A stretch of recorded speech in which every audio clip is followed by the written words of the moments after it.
Your Eminence, Excellencies, Frau Director, dear friends and guests, welcome to this graduation ceremony that we have started with the Eucharist. And thank you very much, Cardinal Supic, for presiding and for the very memorable homily. We will remember the three stories, I believe. Yeah?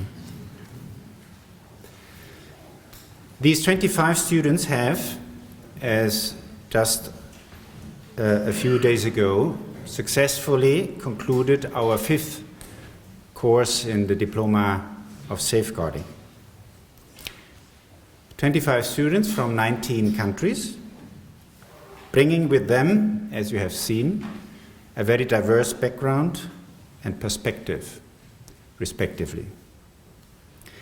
Such diversity in this student body has helped them to compare and contrast the various situations between church and state in their home countries, and has ultimately brought about a deeper understanding of the current challenging situation in which we as a universal church find ourselves.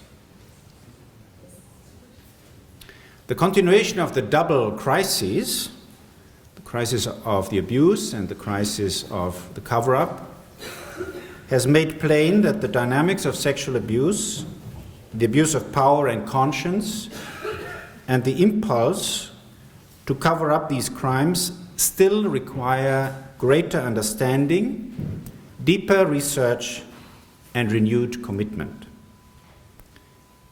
That will make sure that appropriate measures are implemented. Precisely for this reason, we at the Center for Child Protection of this university pledge to educate religious, lay people, and clerics on the topic through our academic programs, the blended learning, the diploma, and the licentiate, which we continue to develop. We have here before us 25 people who are not only prepared to be eyes and ears on the ground, but are also prepared to give a voice to the most vulnerable who have been overlooked time and time again. These students have taken up the responsibility that they inherently have as Catholics, as Christians, as human beings, to protect children and vulnerable adults, and that is exactly what Jesus has called each and every one of us to do. Victims and survivors of abuse who know about our work here and who are aware of this very moment of the graduation ceremony count on us. I applaud the students for their willingness to have the difficult conversations and reflect on themselves and their cultures and critically analyze their social, political, and religious situations. Then, after all this, to come up with real solutions and take them back into the field will be the real change we all wish to see. Some speak about wanting to see a healed church, and these students have taken action. They are lay and religious. They are women and men, sisters and priests. Together, we create a network of safeguarders for the most vulnerable in our midst, equipped for establishing and implementing safeguarding guidelines around the world. We have done our best to prepare students for the challenges that lie before them, and will continue to support their efforts in the safeguarding field as they return home. Our vision is to form a global network of safeguarders who support the Church and one another with their skills and knowledge regarding the best practices for prevention and intervention. They will be points of reference in their respective countries, in the Church, and beyond the Church. Before closing, I want to extend my gratitude to Dr. Katharina Fuchs, who began collaborating with the Center for Child Protection not long after its establishment. From the new semester onwards, she will dedicate her time fully to work in the Gregorian Institute of Psychology, her area of training. We wish her all the best in her future endeavors. At the same time, I'd like to thank all the CCP staff, seen and unseen, who made this happen. I thank very much Father Antonio Carron, who, in accord with his Father General, generously agreed to fill a teaching position in a moment of urgency. And I thank Sister Caroline Kuhn, who has developed and brought to fruition the pedagogical and methodological approach of our curriculum, which is learner-centered. Students, you have my personal thanks and support, as well as that of all professors and all the team of the CCP. And we look forward to the great things that you will do to make the world and the church a safer place. And let us know about that. It's also important to learn what you will be doing. Now I welcome Professor Myriam Wijlens, Professor of Canon Law at Erfurt University in Germany, but from the Netherlands, my esteemed colleague in the Pontifical Commission for the Protection of Minors.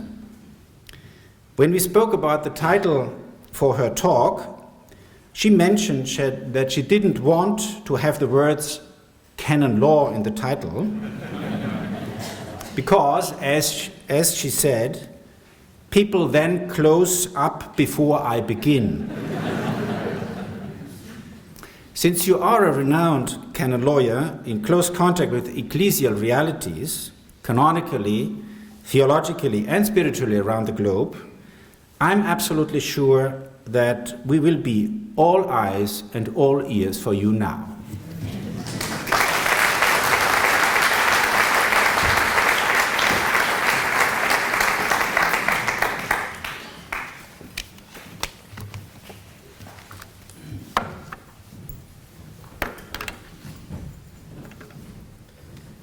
Your Eminence, Your Excellencies, dear Father Rector, dear colleagues, dear students, dear guests.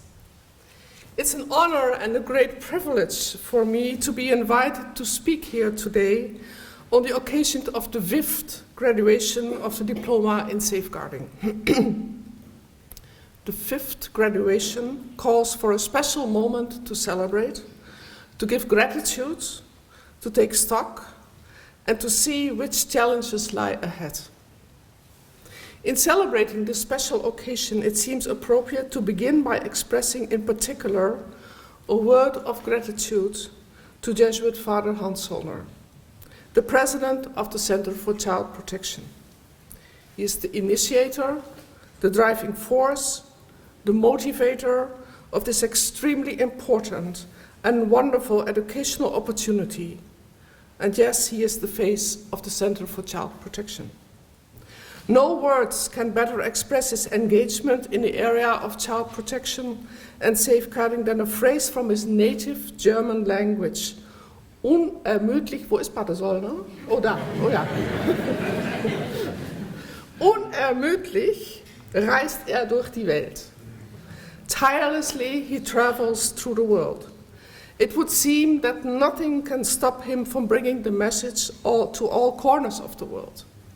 That message is that children have a right to grow up in a safe place, and that we must do everything to provide for and secure this.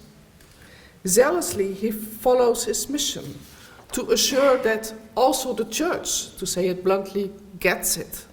That child protection is not something nice to have, but a right of children from which flows an obligation of adults as much as institutions and their leaders to implement that right. I'm sure wherever he goes, not all people do welcome him with open arms. That is not because of his person or personality, but it is because of the topic. The abuse of minors, the abuse of powers, the covering up are subjects that not all people want to hear, let alone want to do something about. Safeguarding is a serious matter because it touches on sexual abuse. Some people rather keep silent, hoping that therefore one can pretend abuse does not occur or does not occur that often. However, where Father Zollner goes, he gets people on board and wins them over for the good cause. Time zones, language barriers, cultural differences, visa requirements, probably missed planes and sleepless nights in airports do not stop him. He is a driven missionary in the area of safeguarding. Thank you, Father Hans Zollner, for your engagements to make the Church and with it the world into a safer place for the most vulnerable among us.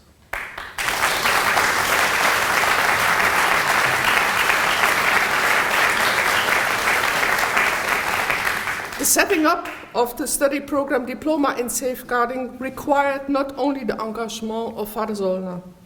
He could not have accomplished this if the Gregorian University and the Society of Jesus would not have stood and indeed continues to stand behind him and behind this vision of a different world, a different church. On the occasion of the 5th graduation of the Diploma in Safeguarding, it is therefore more than just fitting to congratulate as well the leadership of the Gregorian University for having set up this diploma.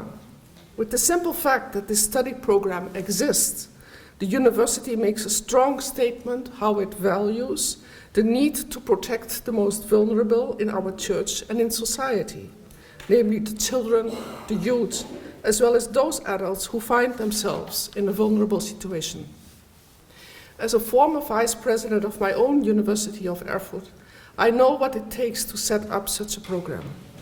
The need to develop a solid study program, to find the best professors, convince a senate, and most importantly, find the financial resources to run it, which not seldom implies that one has to let go of something else.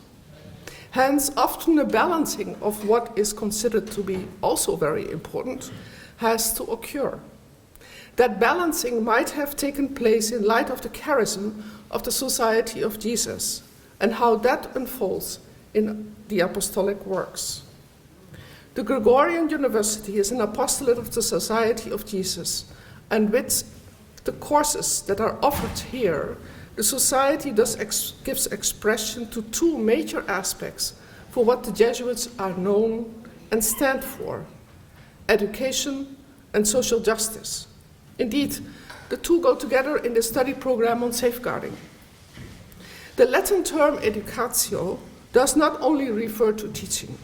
It also refers, for example, to raising of children.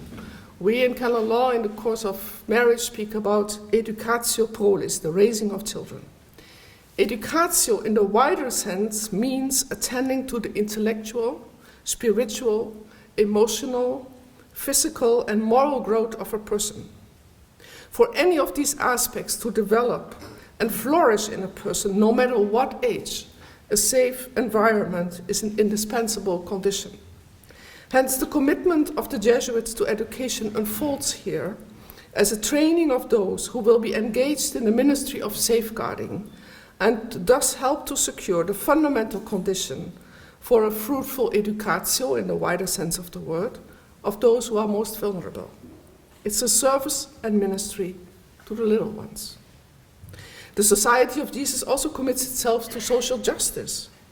Any engagement in social justice must begin with an attitude to care for the other person, resulting in treating that person with dignity and respect. These are conditions that awaken the capacity to listen and to hear. Safeguarding touches on issues of social justice. It attends to the weakest in society, and in this case also to the weakest in the church. It looks to human dignity and to the participation of the weak and wounded in society and the church. It attends to good legal structures that support and enhance the exercise of rights. It gives voice to those who cannot speak, and it calls the issues by name. It calls for accountability and for structures to secure an effective accountability. It attends to provisions that prevent people from getting into situations where they might get harmed, badly treated, and where justice, according to contemporary understanding, is insufficiently administered. To engage in the ministry of safeguarding is to engage in issues that relate to social justice. Or to put it the other way around, those who advocate social justice cannot ignore safeguarding. Hence, the leadership and professors of the Gregorian University are thus to be thanked as the commitment of the Society of Jesus to both education and social justice find an encouraging expression in the study programs that prepare people to enter into the ministry of safeguarding. And I am sure, as it is as important, allows and encourages its professors in the different faculties to engage in relevant research on the topic. On the occasion of the 5th graduation of the Diploma in Safeguarding, there is therefore ample reason to be grateful to the Jesuits and the Gregorian University. Thank you, Father Rector.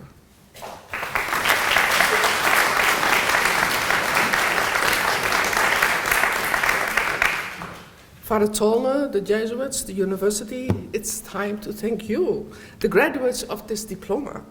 You have decided to come here and take on this training. Maybe your bishop or superior asked you to take up this study. Maybe you yourself took the initiative and were able to convince the bishop or superior to support you. You have come from all corners of the world and from very different backgrounds. While studying together, you probably became aware how in different cultures there is a different understanding of human interaction, of boundaries and crossing boundaries, of handling emotions and talking about them, and what it means to have a close, confidential, trustworthy, and intimate relation with another person. You became aware that the issue of abuse is in some cultures and societies now a topic about which people might be able to talk, whereas in others this is not the case yet. The same goes for the church. In some local churches, the topic can now be spoken about, but in others, this is still a taboo, not only with church leaders, but also with the faithful themselves. In sharing with each other, you observe that in virtually no local church, the breaking of the taboo occurred by the church itself. Seldom do the leadership in local churches and congregations or provinces thereof act. Mostly they only react. It would almost seem that each local church has to go through the same painful process, in which often, if not mostly, a change comes about due to an external intervention. This might come from, for example, movies, documentaries, or the press. People are then quick to say that the media only attempts to attack the church. The truth is, as Pope Benedict XVI already said, the media could not have reported if this evil had not existed in the church. It would seem that had the press or movies not supported the victims, they would not have been heard by church authorities. So questions that deserve research are, why is it so difficult for the local churches and congregations to learn from each other in these matters? Why did they and do they make the same mistakes, in particular in the handling of the allegations of abuse? Why does it seem so difficult to listen to the painful and shameful reports of others who made mistakes in handling the allegations? Why not draw consequences from those reports for one's own church or congregation? Hence, the ultimate question arises, what can be done to change this? I won't answer that question, but I think it is one of the research subjects that maybe somebody in the university can take up. Another area of your study will have been penal law. You probably learned how penal law differs not only between canon law and civil law, but also that the penal law of states with regard to abuse differs from one country to another. The differences concern issues such as the delicts themselves, the time for prescription, statute of limitations, mandatory reporting, procedures for trials, the role of victims in the procedures, etc. Being aware of where your church is at in the process of acknowledging abuse, and thus of the challenges it still needs to meet, of the differences that exist between the context in which the churches live, and that what you learned here over the past few months calls you, graduates, to develop a safeguarding program and process which is fitting for your church in your specific context. Indeed, whereas the church can and must provide clear guidelines and laws with regard to dealings and procedures that apply to its own house, so to speak, some of these nevertheless need an application in relation to the specific context, including the specific state laws in these matters. Decisive criteria for that application are the well-being and protection of minors, attending to the truth, and administering justice. You, as graduates of this diploma in safeguarding, will play an instrumental role in the process of applying those principles in the place where you will be working by developing, for example, robust and strong procedures fitting for your context, which assist the church in realizing those criteria.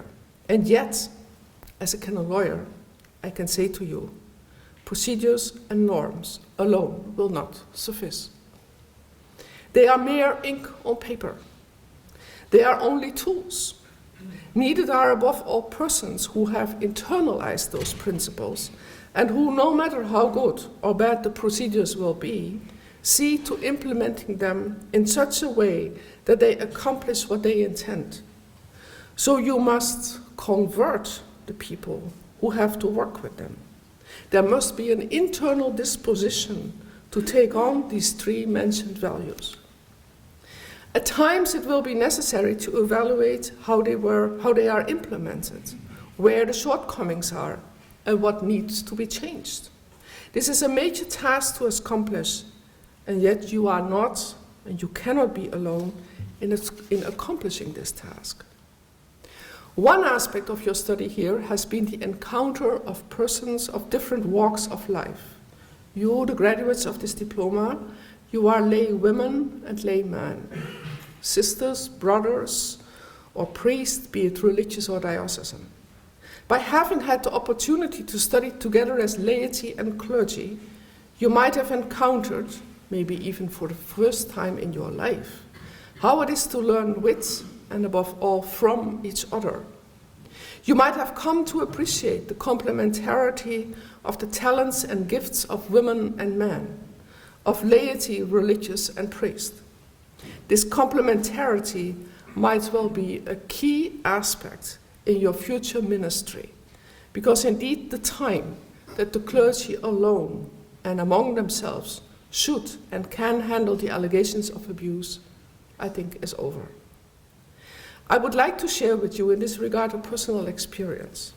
In the second half of the 1980s, I was studying canon law in Ottawa when the first major abuse scandal erupted in Canada.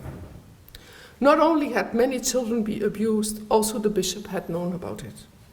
He was among the first bishops in the world who had to resign. One of my professors wondered what could be done to help the bishops in the future to handle information about a possible abuse better. I got involved in how to write guidelines, and I recall vividly that I myself remarked that as a woman, I would probably never ever be involved in these procedures, because canon law determines still today that if the good reputation of a cleric is at stake, only priests can be involved in handling the issue. My professor, though, remarked, and this was around 1987, so that's more than 30 years ago, that not only abuse had occurred, the handling of the abuse had caused tremendous harm. The trust of the people in the leadership was shaken. He said that the bishop would be wise to appoint a laywoman, at least as the contact person for the victim, or who sees to the rights of the victim in the handling of the allegation. If exclusively clergy would handle complaints about clergy, and no outsiders, so to speak, would be involved, the trust lost in handling the abuse would never be restored. That was 1987. Since 2002, I have been appointed by several bishops and major superiors in different countries to conduct the preliminary canonical penal procedure, and I have done so in approximately 100 cases. The work implies that I listen to victims, hear the accused, collect other relevant proofs, write the report with my findings for the bishop, and prepare for him the acts to be submitted to the Congregation for the Doctrine of the Faith.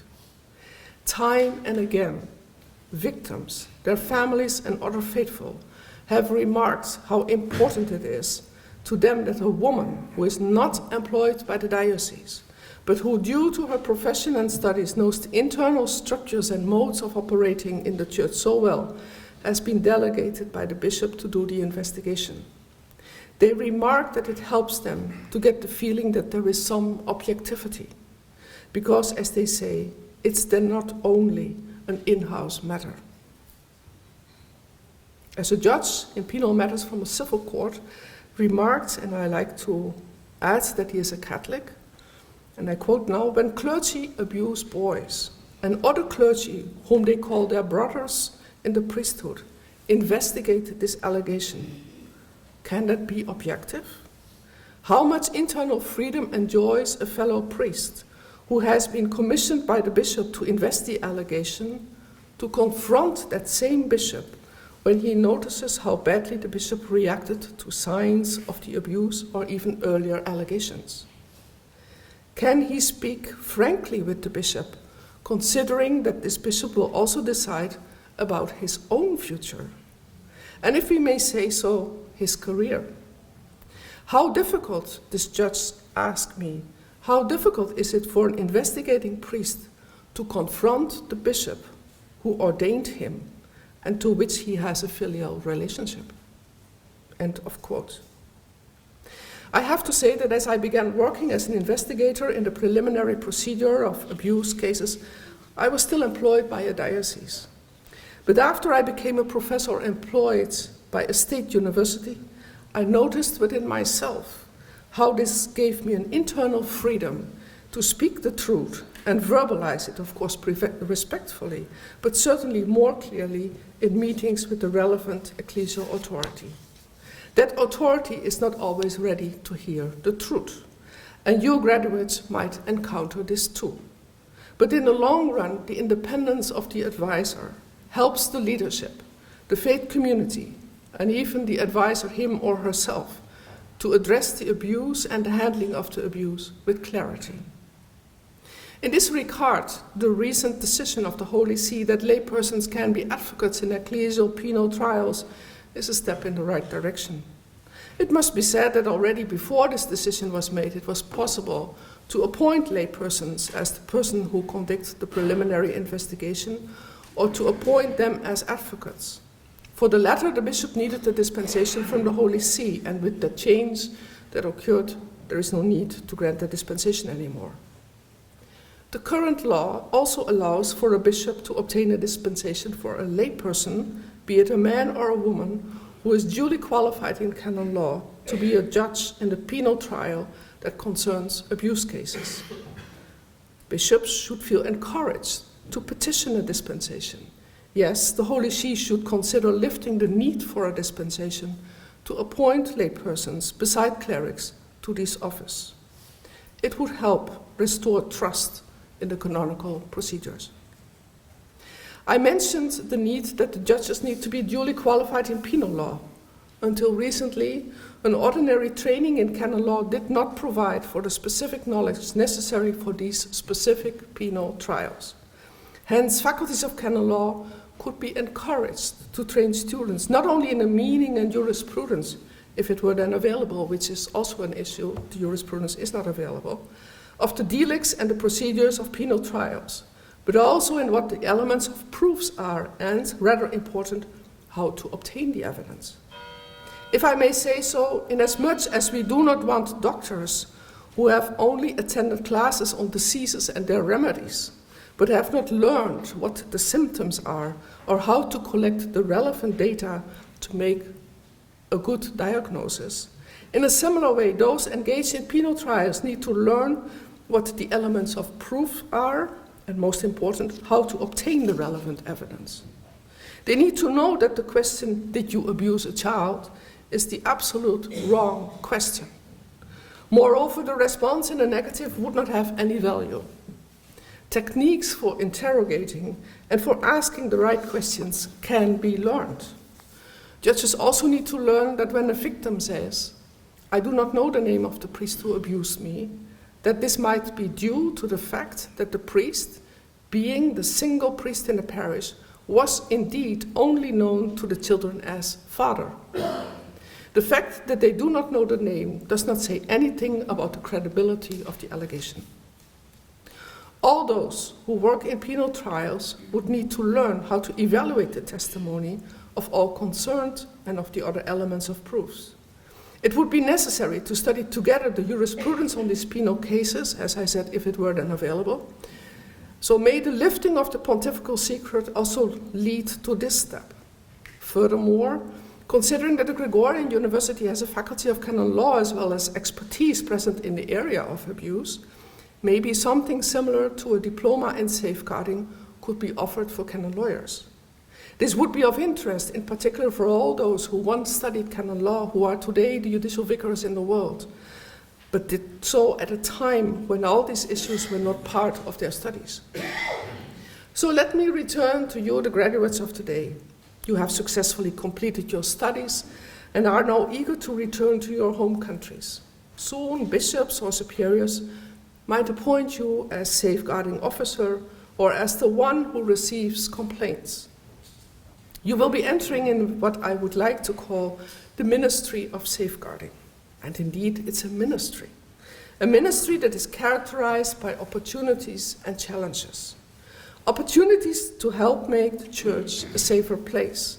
Opportunities to set up trainings and courses and offices to provide for safeguarding. Safeguarding really begins with the capacity to listen, to walk with victims, and to see that they are heard.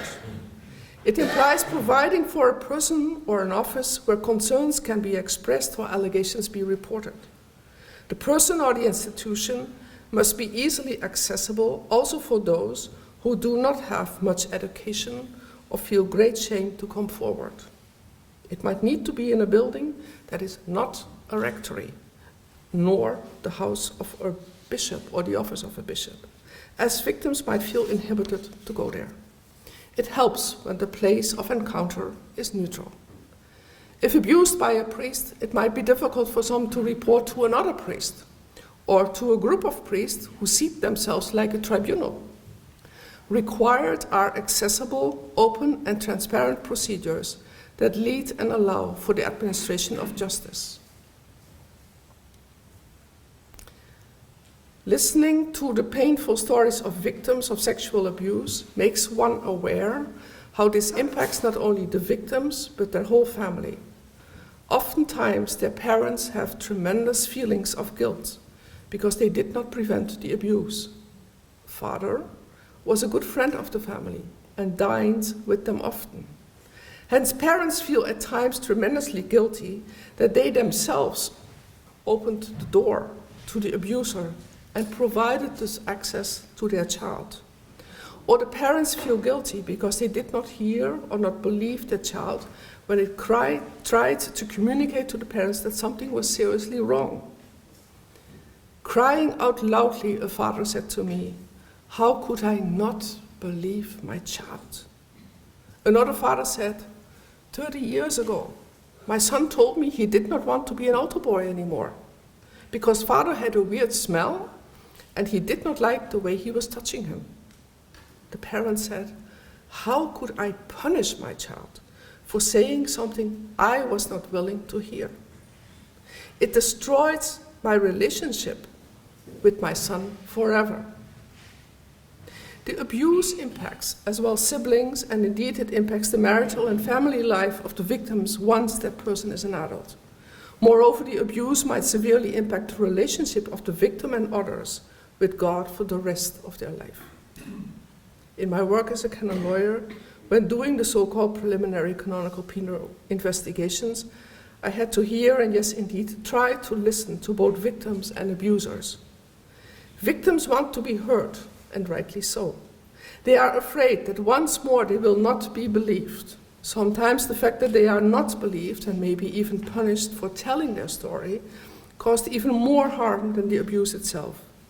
They want to hear from the church that what happened was not their fault. They have a need to be told officially, oftentimes by a person who holds authority in the church, such as a bishop or a major superior, that they are not responsible for what occurred. Sometimes victims long for an abuser, and more recently for a bishop or superior who has seriously failed in his response to an allegation of abuse, to acknowledge the pain and suffering that was inflicted on them. The sad truth is that very few abusers and bishops who failed are able to do that.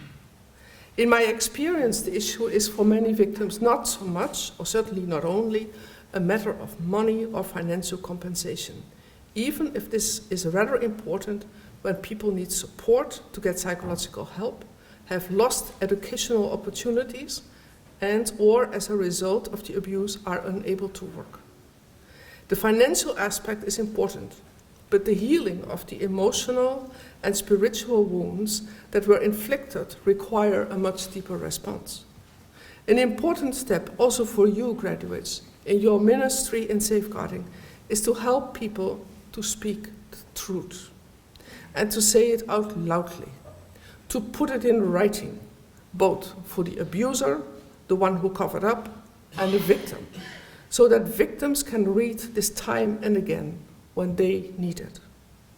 A victim said to me, reading the paper where it was written in black and white that the church believes me and that I was not responsible for what Father did to me, I got overwhelmed by emotions and began to cry.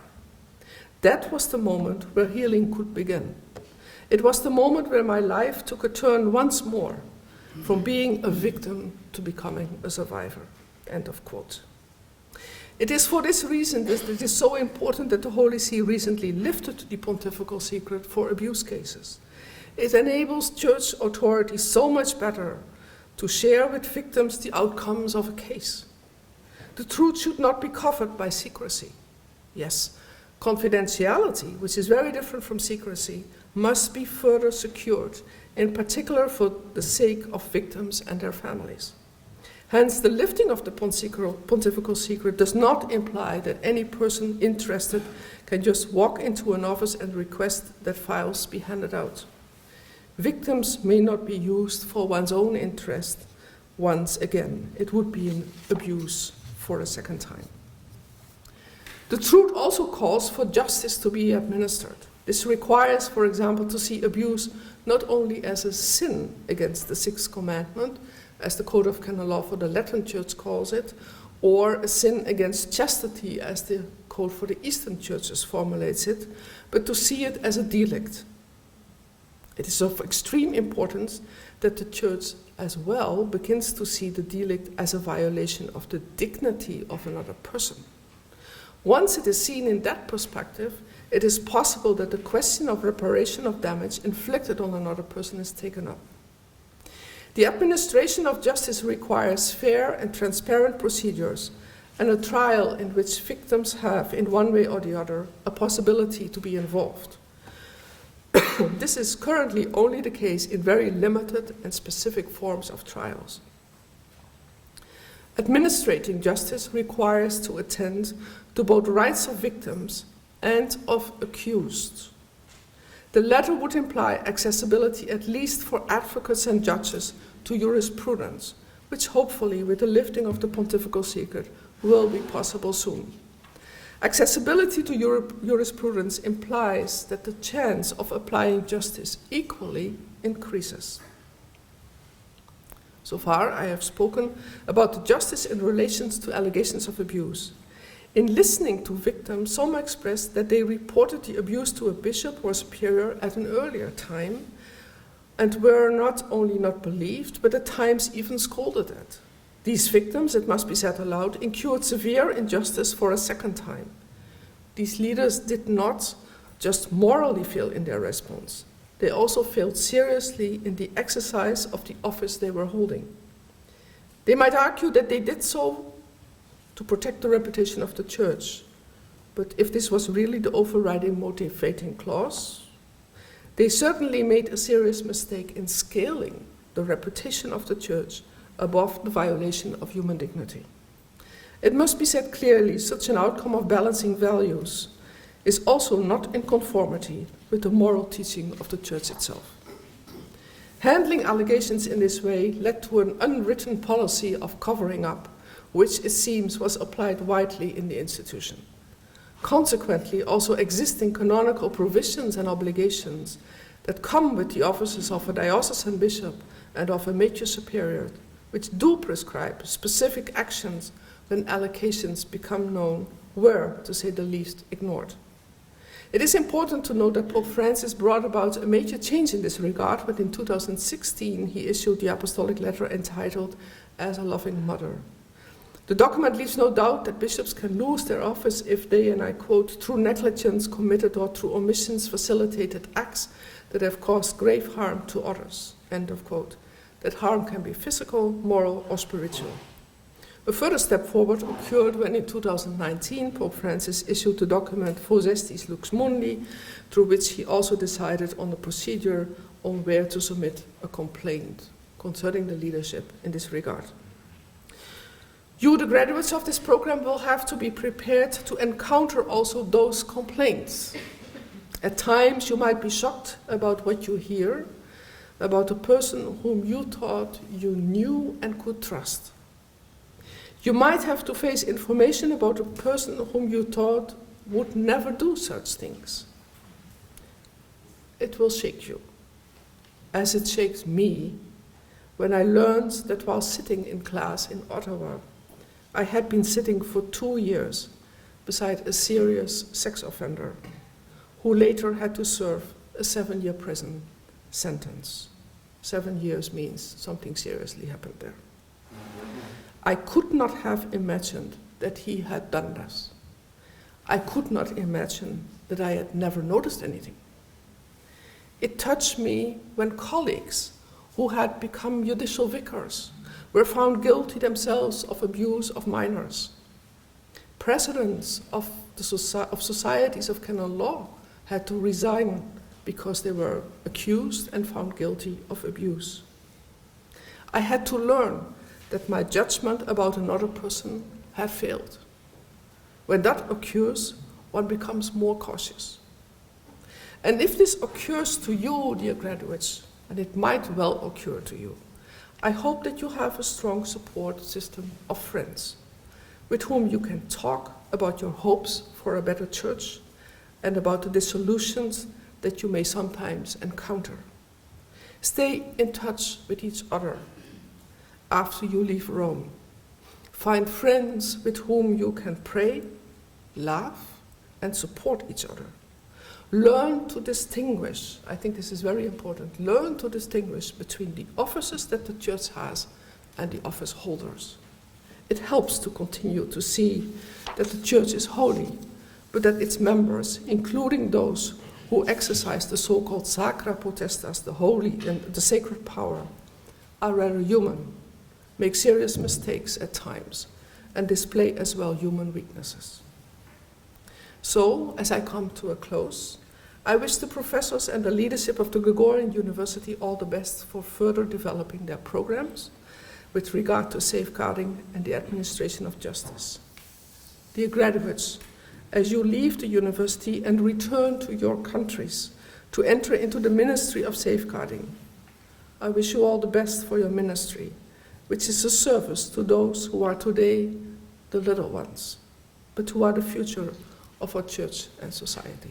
Thank you very much.